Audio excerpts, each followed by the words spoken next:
पहला जो अपना पॉइंट है वो क्या है, पढ़िए बताइए। Driving behaviour. Driving behaviour. Driving behaviour. ये स्पेशल आपका कौन सा ये सिलेबस का कौन सा ए वाला है? Driver responsibility. Group A chapter 10। Group A section section 10 होगा सर। 10, यही है ना? Group A clear. Driving behaviour, और इसका नाम क्या है? Driving behaviour. इसमें पहला पॉइंट क्या है? इसमें मेन हेडिंग है driving responsibility on the road. Road पे ड्राइवर का क्या रिस्पांसिबिलिटी है? Driver responsibility on road. मतलब समझ में आ रहा है स्पष्ट? रोड पे ड्राइवर का क्या जिम्मेवारी है? बैठ जाइए,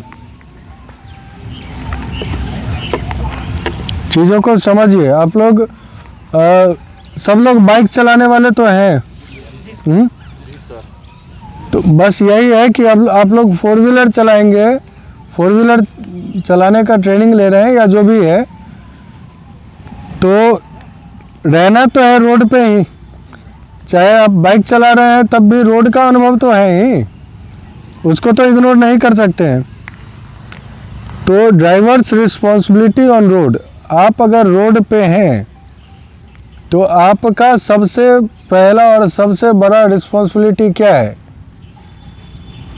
खुद भी सुरक्षित रहना और अगले को भी सुरक्षित रखना। ये एक बहुत बड़ा रिस्पॉन्सिबिलिटी है। हो सकता है आपकी गलती के कारण एक नहीं 50 से 50 जान जा सकती है। मान लीजिए आप अगर लापरवाही से चलाएं, आप बच जाएं, लेकिन 50 जान तक जा सकता है, उससे भी अधिक हो सकता है। एक्सीडेंट का कोई नाप तोल नहीं है। समझ रहे हैं मेरी बात? आप भले ही बाइक से हैं या 4 व्हीलर से अकेले हैं, आपने किसी बस वाले को जिसमें 50 यात्री ट्रैवल कर रहे हैं उसको चकमा दे दिया, क्योंकि वो बड़ा गाड़ी है, आप छोटा गाड़ी लेके हैं, आप ओवर कॉन्फिडेंस में आके आपने अपना जलवा दिखाने के लिए, आपकी गर्लफ्रेंड बगल में बैठी थी आपके साथ, किसी को ओवरटेक करने के चक्कर में किसी दूसरे को डिसबैलेंस कर दिए, और उस अवस्था में क्या हुआ? कहानी कुछ से कुछ हो गया। क्लियर है? तो इस चीज़ से आपको बचना है। रिस्पॉन्सिबिलिटी में ये तो पहला हुआ खुद सुरक्षित रखना और दूसरों को सुरक्षित रखना। दूसरा हुआ जो अगर कोई परेशानी में है रोड पर, हो सकता है कोई घायल व्यक्ति हो, हाँ, हो सकता है किसी के साथ कुछ ऐसी परेशानियां हो गई हो, रोड पे कुछ ब्रेकडाउन हो गया हो जिसके कारण रोड पे भयंकर जाम लगा हुआ हो, और क्योंकि आप एक कुशल और प्रशिक्षित चालक हैं और आपको बेहतर जानकारी है उस चीज़ का, तो आपका ये रिस्पॉन्सिबिलिटी बनता है कि you should go and ask them, क्या मैं आपके लिए हेल्पफुल हो सकता हूँ। क्लियर है?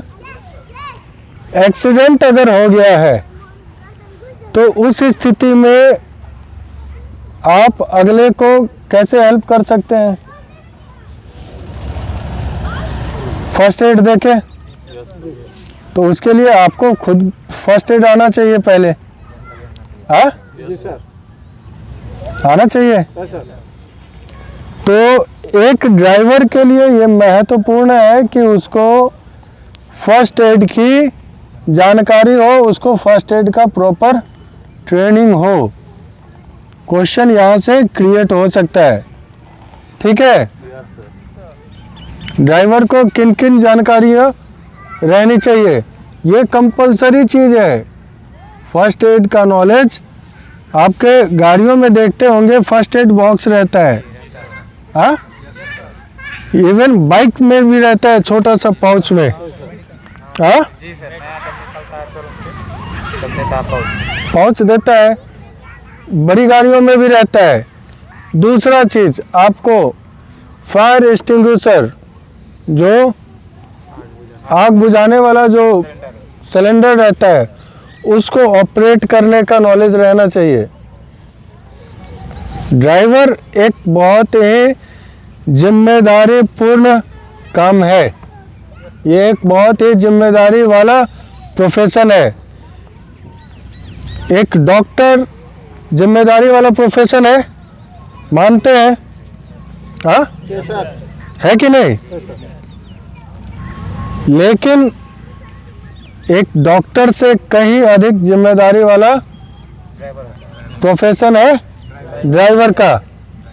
डॉक्टर गलती करके किसी एक का जान ले सकता है।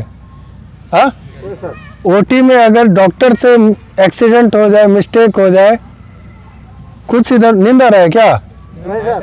सुस्त हैं, कमर सीधा कीजिए।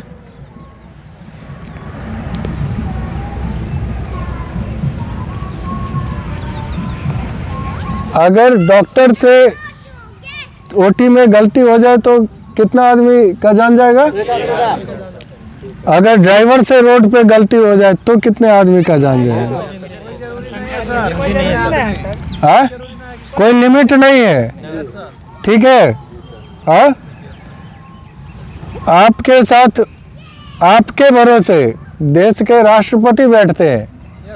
हाँ, देश के जो सर्वोच्च पद है वो भी ड्राइवर के भरोसे चलता है।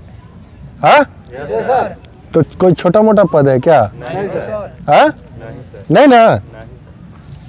तो इस इतने बड़े पद को आप लोग हल्के में सीधे बस गुरकाना और चलाना में अंतर होता है। एक होता है चक्का गुरकाने आना और एक होता है कुशल चालक बनना। तो आजकल बहुत लोगों को दहेज में मिलता है गाड़ी। हाँ, और दहेज में गाड़ी मिलता है, उसके बाद वो लोग गुरकाना जानते हैं कि चलाना जानते हैं? अब हो गया सरकारी नौकरी, बच्चा था बहुत पढ़ने वाला, मेहनती लड़का था, उसको पढ़ाई से के अलावा घर दुनिया से मतलब था नहीं, और पढ़ने वाले बच्चे को नौकरी होता है क्योंकि वो ड्राइवर वगैरह, ड्राइविंग वगैरह सेक्टर से काफ़ी दूर था, इसलिए उसको जॉब हो गया क्योंकि वो पढ़ने वाला था। अब पढ़ने वाले को ही नौकरी हुआ और नौकरी वाले को ही 4 चक्का मिला है? ऐसा ही होता है अक्सर, ज़्यादातर नौकरी वाले को 4 चक्का मिल ही जाता है, और 4 चक्का मिलने के बाद जो एनर्जी और जोश से वो रोड पे आता है, हाँ, तो 2 चक्का वाले भी तो काफ़ी एक्सीडेंट करते हैं। हाँ, लेकिन वो जो कांड करते हैं उसका कोई वर्णन नहीं है, इसलिए थोड़ा नया गाड़ी से सावधानी होके ही रहे। जरूरी नहीं है कि आप बेहतर चलाएं, हो सकता है कि अगला गलत तरीके से चला के आपको दुर्घटनाग्रस्त कर सके। एक बेहतर ड्राइवर बनने के लिए माइंड रीडिंग का भी जरूरी है। माइंड रीडिंग क्यों? मान लीजिए आपका जो इंटेलेक्ट है, इंटेलेक्ट इस स्तर का होना चाहिए कि इंसान का तो छोड़िए, आपको जानवर का भी अगला मूव क्या होगा इस चीज का अनुभव हो जाए। मान लीजिए 50 मीटर आगे एक वृद्ध महिला रोड क्रॉस करने का जद्दोजहद कर रही है। Now you have to take decision. वो कभी आगे जा रही है, कभी पीछे जा रही है, या वो रोड पे खड़ी है। आपको उनके बॉडी लैंग्वेज से, उनके बिहेवियर से ये जज करना है। कोई बच्चा खेल रहा है, आपको जज करना है उसका अगला स्टेप क्या हो सकता है। So a driver should be intellectual person. काफी इंटेलेक्ट चाहिए एक अच्छे ड्राइवर को, समझ रहे हैं मेरी बात? ऐसे ही इक्की दुक्की पोस्ट है क्या ये? हाँ? राष्ट्रपति के ध्यान जब हम लोग के हाथ में तो तब समझ रहे हैं? कोई जानवर आगे जाएगा कि पीछे जाएगा? क्या करेगा? हम हॉर्न बजाएंगे तो हो सकता है जानवर कूद के और हमारे पास आ जाए। ठीक है, आपको एक बहुत अच्छा मैथमेटिशियन हो जाते हैं ड्राइवर, वो ज्योमेट्री का उनको बहुत अच्छा नॉलेज होता है, बट प्रैक्टिकल कितना डिस्टेंस से कितना काट के कितना कैसे बचाएंगे। तो ड्राइवर कोई मामूली आदमी है? हाँ? ठीक है, तो इन सब बातों का एक ड्राइवर को में क्वालिटी रहना चाहिए, समझ रहे हैं मेरी बात? So that we can avoid accidents. अभी चैप्टर नंबर 4 निकालेंगे अपना व्हाइट वाला बुक में।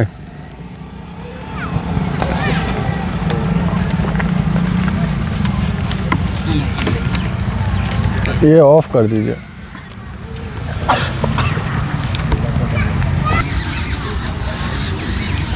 एक बहुत इम्पोर्टेंट पॉइंट आप लोग ध्यान दीजिएगा। एक ड्राइवर के बेहतर ड्राइवर के लिए रोड पर अगर कोई दिमाग वाला व्यक्ति है तो वो केवल आप हैं, इस बात को मान के रोड पे चलना है। सुधारना है अपने से। अगर कोई आँख वाला व्यक्ति है तो वो आप हैं। आपके अलावा जितने भी रोड पे आदमी हैं उन सबको बिना दिमाग वाला और बिना आँख वाला समझ के चलना है। बस इस मूल मंत्र को समझ के आप लोग ड्राइविंग कीजिए, सब सेफ रहिएगा। दूसरा पॉइंट, कहीं भी किसी भी एरिया में जहाँ पे आपको लगे, जैसे आप लोग ओवरटेक करते हैं, हाँ, आगे से कोई गाड़ी आता रहता है, आपका ये गाड़ी है, आपको इसको ओवरटेक करना है, आगे से कोई गाड़ी आ रहा है, आप अभी इस पोजीशन में हैं, आपको 1% शक हुआ, कहाँ ध्यान चला गया? आपको 1% शक हुआ कि हम इसको ओवरटेक करेंगे, तो हो सकता है कि हमको ओवरटेक करने से पहले अगला गाड़ी हम तक पहुंच जाए। 1% शक और 99% आपको ये तसल्ली हुआ कि नहीं हम क्रॉस कर जाएंगे। तो आपको क्या करना है, जो उस 1% जो शक है उसी को कंसीडर करना है और 99% जो कॉन्फिडेंस था उसको स्वैप कर देना है। समझ गए? Same thing is going to take place in your test. अगर आपको लगता है जैसे एस का टेस्ट है, जैसे पैरेलल पार्किंग है, उसमें आपको आगे पीछे करने का मौका दिया गया है, लेकिन हिट करने का आपको नंबर कटेगा। तो अगर आपको 1% भी शक लगता है कि नहीं मेरा टच हो सकता है और 99% लगता है कि टच नहीं होगा, तो you have to consider that 1% and swap 99%। Clear? आपको जब मौका दिया है आगे पीछे करने का तो देन यूटिलाइज। उसके लिए कोई नंबर नहीं काटा जा रहा है, बस लिमिटेशन है, ठीक है, लेकिन आपका टच हो रहा है उसका तो नंबर कटेगा। समझ गए मेरी बात? हाँ, क्लियर है कंसेप्ट? अभी हम लोग चैप्टर नंबर 4 को क्लियर कर लेंगे। समझ में आ रहा है? बोर तो नहीं हो रहे हो? नहीं सर। बंद कीजिए।